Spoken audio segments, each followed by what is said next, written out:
Good morning বন্ধুরা, সকালবেলায় শুভ সকাল। তা আমি আজকে কোনো ব্লগ ভিডিও নিয়ে আসিনি। আজকে আমি তোমাদের সাথে কিছু কথা শেয়ার করার জন্য এসেছি।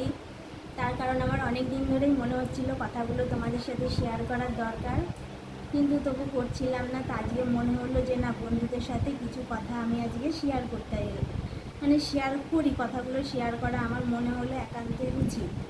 তার কারণ তোমরা সবাই সাধন সাথীদিকে তোমরা সবাই চেনো, এমন কেউ নেই যে সাধনদার সাথীদিকে তোমরা কেউ চেনো না। তাদের বাড়িতে আমরা গেছিলাম কিছুদিন আগে, আমি তোমাদের দাদা ভাই, আমরা তাদের বাড়িতে গেছিলাম। যার পরে সত্যি সাথীদিকে দেখে তো আমি খুব নার্ভাস হয়ে গেছিলাম, খুবই একটা হয়ে গেছিলাম। যাকে অনেক দিনের দেখার ইচ্ছা ছিল, তাকে দেখার পর সত্যি আমার দু চোখ দিয়ে জল চলে আসে। আর আমরা যখন গেছিলাম, আমরা খুব সকাল সকালই গেছিলাম, যেহেতু অনেক দূর থেকে গেছিলাম। আমরা অনেকটা সকাল সকালেই গেছিলাম তাদের বাড়িতে। আমরা মোটামুটি 10টা কি 11টার মধ্যে আমরা তাদের বাড়িতে পৌঁছে গেছিলাম, যদি টাইমটা দেখিনি মনে নেই, তবে হ্যাঁ ওরকম ভেবে 10টা থেকে 11টার মধ্যে তাদের বাড়িতে আমরা পৌঁছে গেছি। তার যার অলরেডি যাওয়ার পরে সাথীদি ঘরে ছিল, তার সাথীদির ননদ তাকে সাথীদিকে ডাকলো, তারপর সাথীদি বেরিয়ে এলো। বেরিয়ে আসার পরে সাথীদি আমাদেরকে ডাকলো, ঘরে নিয়ে বসালো সোফার মধ্যে। তার ঘরে বসলাম, তারপর তোমাদের দাদাভাইকে খাটে নিয়ে বসালো। তারপরে সাধনদা ঘুমিয়েছিল, তা সাধনদাকে ডাকলাম। ডাকার পরে তা সাথীদি বললে ওঠো। ওঠার পরে সাধনদা, তোমরা সকলেই জানো যে সাধনদার চায়ের প্রচণ্ড কিন্তু নেশা। এটা তোমরা যারা সাধন সাথীদির ভিডিও দেখো তারা কিন্তু সবাই জানো যে সাধনদার কিন্তু প্রচণ্ড চায়ের নেশা। তা দাদা অলরেডি ঘুম থেকে উঠে দাদা বেরিয়ে গেল, চায়ের দোকানেই গেল নিশ্চয়ই। তার সাথীদি আমার সাথে অনেকক্ষণ গল্প করলো মনের কথা। সাথীদির শরীর ভালো থাকে না, যাক অনেক রকম অনেক গল্প সাথীদির সাথে হলো। তারপরে সাথীদি আমরা যেই টাইমটায় গেছিলাম সেই টাইমটায় ধরো মানুষের রান্না বান্না অনেক কিছুই থাকে, এই হলো ব্যাপার। তা একজন বলছে যে আমরা সাধনদার সাথীদির বাড়িতে গেছিলাম, আমাদের তারা বাড়িতে ঢুকতে দেয়নি, গেটের বাইরে থেকে আমাদের বের করে দিয়েছে। ঠিক আছে, তা সে কি আমাদের সাথে গেছে, সে কি দেখেছে যে আমাদেরকে বের করে দিয়েছে না আমাদেরকে ঘরে নিয়ে বসিয়েছে? তা এরকম কথা বলছে যে আমাদেরকে বাড়িতে ঢুকতে দেয়নি, অ্যালাও করেনি, আমরা কথা বলতে জানি না, তাই আমাদেরকে ছোটো লোকের মতো বের করে দিয়েছে, ছোটো লোকের মতো ব্যবহার করেছে আমাদের সাথে। তা বন্ধুরা, ভিডিওটা যখন তোমাদের কাছে পৌঁছাবে, তোমরা যারা ভিডিওটা দেখবে, তোমরা নিজেরাই একটু মন্তব্য করো তো, যে কোনো ইউটিউবার যদি তার বাড়িতে কেউ যায়, তাকে কি সে তার বাড়ির গেটের বাইরে থেকে বের করে দেয়? তোমরা নিজেরাই একটু বিবেক বিবেচনা করে বলো তো আমার কমেন্টে, যে এই কথাটা বলছে তার কি এই কথাটা কি ঠিক হচ্ছে বলা? সেই মানুষটার নামে যে এরকম বদনাম করছে, আমার উপরে হিংসে করে সেই মানুষটার নামে বদনাম করছে, তবে কি সে কি এটা ঠিক করছে যে আমাদেরকে সে বাড়িতেই ঢুকতে দেয়নি? সে কি করে জানলো আমাদের বাড়িতে ঢুকতে দেয়নি, আমাদের গেটের বাইরে থেকে বের করে দিয়েছে? সে জানে না, কিন্তু সে কিন্তু জাস্ট আমার সাথে শত্রুতা করে এরকম বলে বেড়াচ্ছে। তা তোমরা সবাই জানো সাধনদা সাথীদির বাড়িতে কেউ গেলে তারা কিন্তু সবাইকেই কিন্তু আপ্যায়ন সমানভাবে করে। এবার দেখো, আমরা যেহেতু একটু ভুল টাইমে চলে গেছিলাম, যদি বিকালের দিতে যেতাম তাহলে সাথীদি অনেকটা ফাঁকা থাকতো, যেহেতু সে একটা ব্লগ করে। আর এমন টাইমটাই গেছিলাম সে তখন ভিডিওর ভয়েস দেবে, এরকম টাইমটাতেই কিন্তু আমরা গেছিলাম। তা অলরেডি রাজু, জানোই তো রাজু ভিডিও সব কিছু রাজুই করে দেয়। তা রাজু বলছিল, মামি দেরি হয়ে যাচ্ছে, ভিডিওটা তো ছাড়তে হবে টাইম মতো, তুমি ভিডিওর ভয়েসটা দাও। তা সাথীদি তো আমার সাথে গল্প করেই যাচ্ছে। তা রাজু 2-3বার টাকার পরে তারপরে সাথীদি বললো ঠিক আছে তাহলে আমি ভয়েসটা দিয়ে আসি। আমাদেরকে বলছে আর কি যে ঠিক আছে তোমরা তাহলে বসো, আমরা ভয়েসটা দিয়ে আসি। আমাদের কিন্তু বাইরে বসতে দেয়নি, আমাদের কিন্তু সাথীদির বেডরুমে নিয়ে গেছে। সাথীদি যেই রুমটাতে থাকে সেই রুমটাতে কিন্তু আমাদের নিয়ে গেছে, আর ওই সোফাটার মধ্যে বসেই কিন্তু আমরা গল্প করেছি।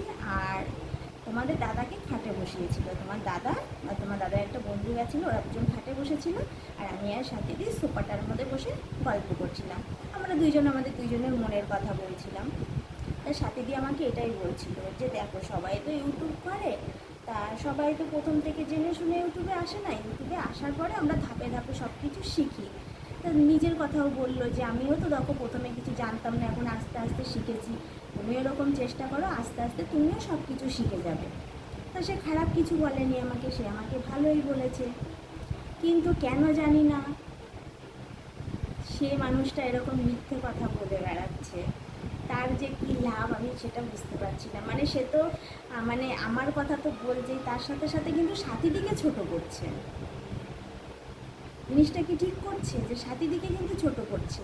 যখন এই মানুষটা একজনের কাছে কথাটা বলছে যে তাকে ঢুকতে দেয়নি বাড়িতে, গেটের বাইরে থেকে বের করে দিয়েছে, তাহলে এখানে কি হচ্ছে? সেই মানুষটাকে খারাপ করছে যে সেই মানুষটা আমাদেরকে ঢুকতে দেয়নি, তাহলে তাদেরকে খারাপ করছে। কিন্তু যেটা আমার সাথে করেনি, যেটা আমি জানি, সেটা কেন লোকের কাছে বলা হচ্ছে? এটা কি ঠিক হচ্ছে বন্ধুরা? তোমরা বলো। তা যারা তাদের বাড়িতে যায় তারাই একমাত্র জানে যে তারা কতটা ভালো আর কতটা খারাপ। তার ভিতরে কোনো খারাপ কিছু আমি দেখিনি, তাকে আমি কখনো খারাপ বলবো না।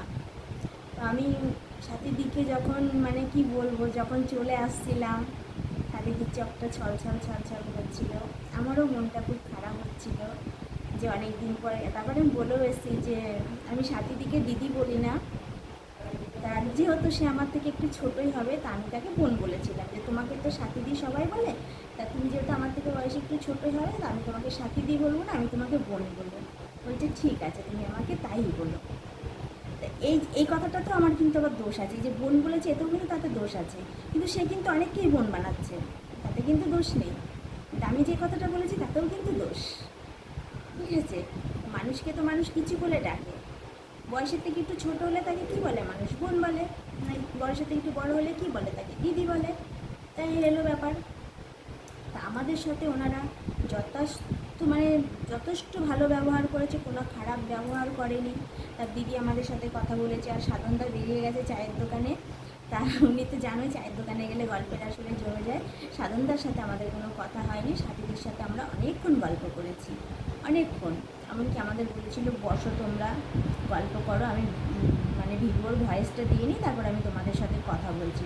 তারপরে আমরাই নিজের থেকে বললাম যে দেখো সে ভিডিওতে ভয়েস দেবে, তার সংসারের কাজ আছে, তার সংসারে রান্না বান্না আছে, সে একটা ধরো সংসারের সমস্ত কাজ করতে হয়, তার ব্লগ করতে হয়।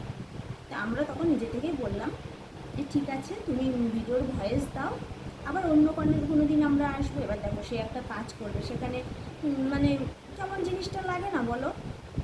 সেটা একটা কাজ করবে, তার তো সেটা কাজ, তাই না?